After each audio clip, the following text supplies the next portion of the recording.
Graça e paz para todos, estamos aqui mais uma vez juntos para crescermos na graça e no conhecimento de nosso Senhor e Salvador Jesus Cristo. Eu falei no nosso último encontro, no nosso último vídeo, que quando nós olhamos para o que aconteceu há 2000 anos atrás, lá no Monte Gólgota, no Monte Calvário, há uma mensagem de Deus para a igreja. Deus quer que nós que somos eleitos e predestinados enxerguemos coisas extremamente importantes no que aconteceu na crucificação de Jesus. Eu disse aqui que estavam lá em Jerusalém uma multidão, fora as autoridades religiosas, as autoridades políticas. Ali naquela multidão estavam pessoas de todas as classes sociais. Ali tinha o pedreiro, tinha o engenheiro, tinha o advogado, tinha o juiz, tinha o sacerdote, tinha o padre, tinha o falso pastor, tinha a empregada doméstica, tinha o gari. Todos estavam naquela multidão e todos unanimemente consentiram com o assassinato de Jesus. Eu perguntei, o que aqueles soldados viram? O que é que aquelas autoridades políticas e religiosas viram ao olhar para aquele espetáculo dantesco? O que aquela multidão via? E o que nós devemos ver quando nós contemplamos a cruz do Calvário, o sacrifício de Jesus? Eu disse ontem, na última participação, que todos eles viram o maior evento da história. Diante de toda aquela multidão, diante de todas aquelas autoridades civis e religiosas, estava o Deus Todo-Poderoso, o Deus de Abraão, o Deus de Isaac, o Deus de Jacó, o nosso Deus. Deus estava ali numa forma humana, na sua manifestação de filho, sendo massacrado por mãos injustas, sendo rejeitado por uma multidão que o odiava. Quando houve o dia de Pentecostes, Pedro fala exatamente isso para o povo judeu. Você quer ver uma coisa? Vamos abrir a Bíblia em Atos dos Apóstolos, capítulo 2, versículo 22 e 23. Pedro está pregando para aquela multidão no dia de Pentecostes, ele diz: varões israelitas, atendei a estas palavras. Jesus o Nazareno, varão aprovado por Deus diante de vós, com milagres, prodígios e sinais, os quais o próprio Deus realizou por intermédio dele entre vós, como vós mesmos sabeis. Sendo este entregue pelo determinado desígnio e presciência de Deus, vós o matastes, crucificando por mãos de iníquos. Então a verdade é que para os soldados romanos, aquilo era apenas a execução de mais um criminoso, igual a tantas outras execuções que eles costumavam fazer naquele tempo. Então eles não viram nada demais, absolutamente nada demais. Irmãos, acontece exatamente o mesmo no dia de hoje. Essas multidões que estão aí superlotando os templos, ansiosas em busca de cura, em busca de bens materiais, de automóvel, de casa própria, de muito dinheiro na poupança, de sucesso na vida financeira. Olha, é a mesma coisa. Se não for por causa dessas coisas, elas não veem em Jesus nenhuma glória, mas não veem mesmo. As pessoas que estão fora do templo também não veem em Jesus nenhuma glória. Elas veem Jesus da mesma forma que elas veem o Saci Pererê, a mula sem cabeça, o duende, a Iemanjá, o preto velho. É a mesma coisa para essa gente. Agora, a única coisa que os soldados romanos viram foi que Jesus era diferente de todas as pessoas que eles já tinham crucificado até aquele dia. Ele disse: esse homem é diferente. Isso aí eles viram. Porque você sabe como é que uma pessoa reage quando ela está sendo injustiçada, né? Uma pessoa, quando está sendo injustiçada, olha, ela fica injuriada, ela quer defender a sua verdade a qualquer preço, ela quer virar o mundo de cabeça para baixo. Você vê, às vezes tem pessoas que basta você pisar no pé da pessoa, sem querer, não foi de propósito, a pessoa já vem com tudo para cima de você, você está cego, não está vendo onde pisa, olha, só falta voar no teu pescoço e chupar o teu sangue. Às vezes, pessoas que estão dentro das igrejas, e por coisas tão bobas, tão sem importância, já ficam irritadas, já se iram contra o irmão, já se iram contra o pastor, viram as costas, entregam o cartão de membro, vão embora. Agora imagine um homem sendo crucificado injustamente, um homem sendo condenado à morte injustamente. Então aqueles soldados romanos, eles estavam acostumados a verem muitas pessoas sendo crucificadas. E elas ficavam cheias de ódio, cheias de amargura, elas xingavam o Império Romano, elas xingavam os soldados, elas diziam tudo quanto era palavrão, tudo quanto era impropério. Mas naquele dia, eles viam um homem que não demonstrava nenhum ódio, não demonstrava amargura, não xingava, um homem que sofria em silêncio e ainda perdoava os seus assassinos. O Deus Todo-Poderoso. Isaías, 700 anos antes, já tinha profetizado que seria assim. Isaías capítulo 53, versículo 7. Ele foi oprimido e humilhado, mas não abriu a boca. Como cordeiro foi levado ao matadouro, e como ovelha muda perante os seus tosqueadores, ele não abriu a boca. Estava profetizado que seria assim. Jesus disse: Pai, perdoa-lhes, eles não sabem o que fazem.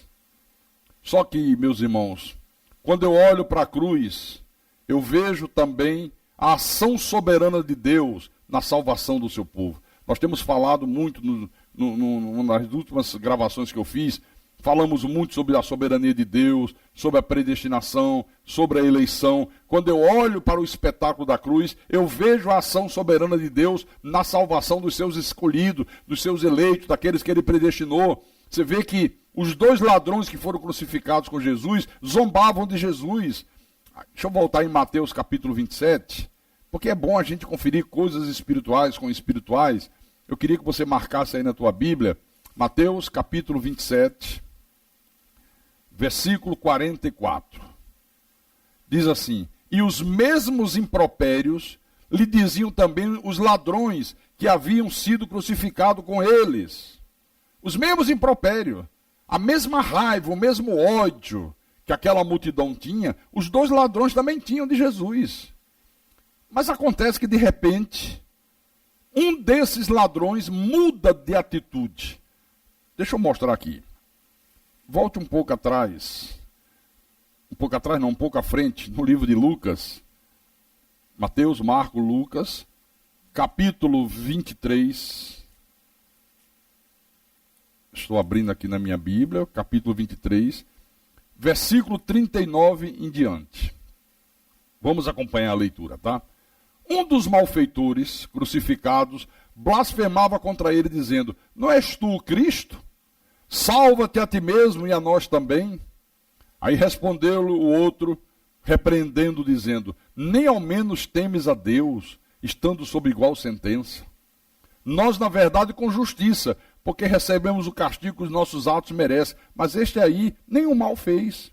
E acrescentou: Jesus, lembra-te de mim quando vieres no teu reino. E Jesus respondeu: Em verdade te digo que hoje estarás comigo no paraíso. Eu faço uma pergunta. O que houve que fez esse ladrão de repente falar dessa maneira? Antes estava dizendo impropério: se tu és Cristo, desce. Se tu és filho de Deus, manda Deus te salvar. Se você descer dessa cruz, aí eu vou crer em você. Tudo que aquela multidão dizia, os dois ladrões diziam. Mas de repente um muda de atitude. O que houve que fez esse ladrão de repente falar assim? Por que de repente ele disse: Não, mas você não teme a Deus, mesmo estando sob igual sentença? O que houve?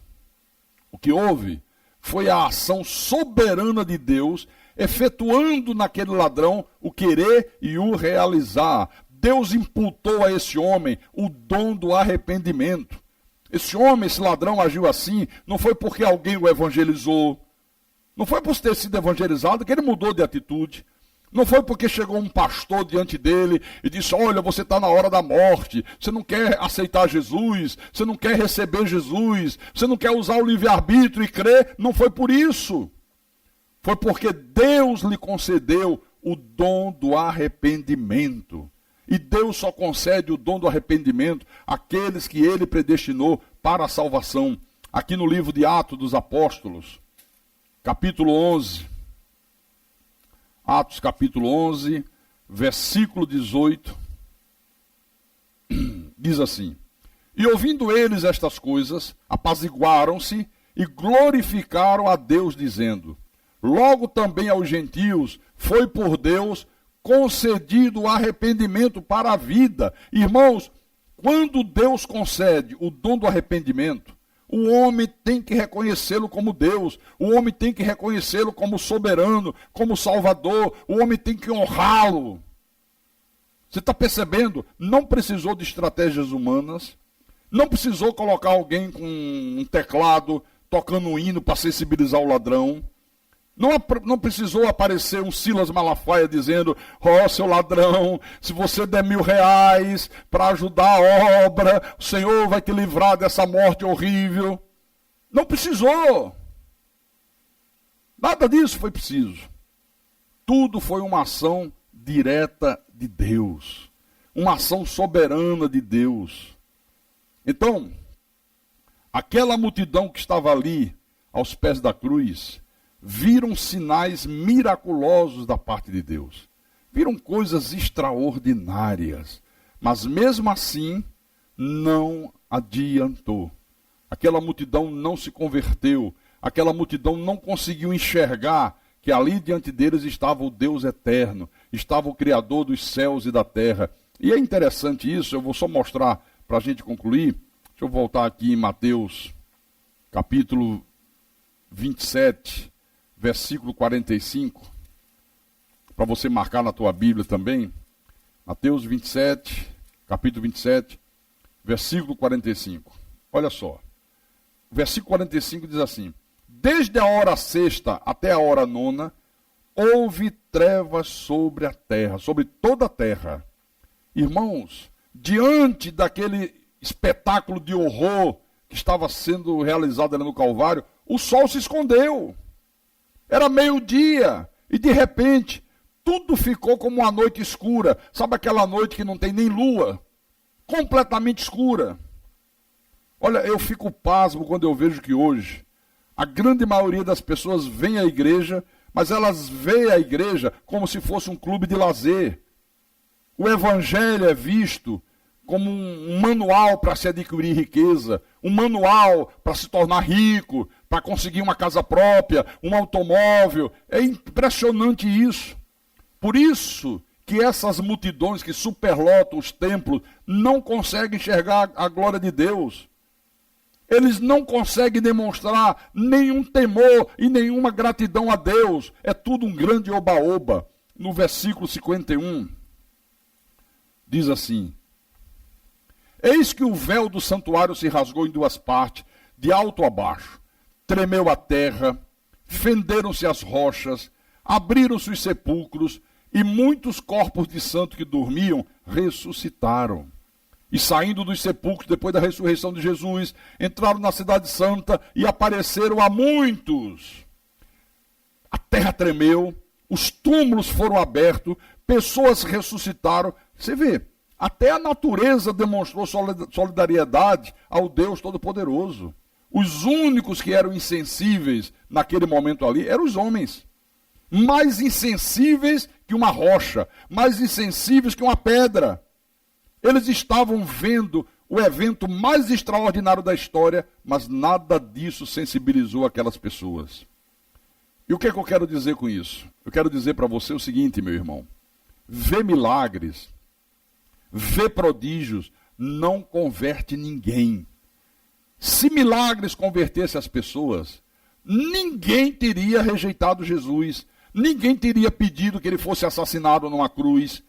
Por quê? Porque ninguém viu mais milagres do que aqueles que Jesus realizou. Ninguém até hoje fez mais milagres do que os milagres que Jesus fez. Purificou leprosos, paralítico enxergou, paralítico andou, cego enxergou, ressuscitou morto depois de 4 dias sepultado, já cheirando mal, fez acalmar uma tempestade, mandou o vento se acalmar, mandou as ondas do mar se aquietarem. Ele fez coisas extraordinárias. Quando o homem está morto em delitos e pecados, ele pode ver os milagres mais extraordinários e ainda assim o seu coração permanecer mais endurecido ainda em relação às coisas de Deus. Ele pode ouvir o evangelho da graça de Deus, ele pode até dizer que crê na predestinação, que crê na eleição, e mesmo assim permanecer com o seu coração endurecido. Não consegue ser fiel a Deus, não consegue demonstrar gratidão, não consegue demonstrar amor, não tem desejo de estar nos cultos, de se fazer presente quando o corpo de Cristo se reúne. Não consegue. Mesmo que ele veja milagres extraordinários. O homem só se converte, irmãos, quando no tempo de Deus, o próprio Deus age e amolece o coração daquele homem. E Deus só faz isso no coração daqueles que ele predestinou em amor para a salvação. Não tem outro jeito, não tem outra maneira. O exemplo do ladrão da cruz prova isso. Era o meu recado que eu tinha para você no dia de hoje, tá? Amanhã a gente se encontra outra vez por aqui. Até lá.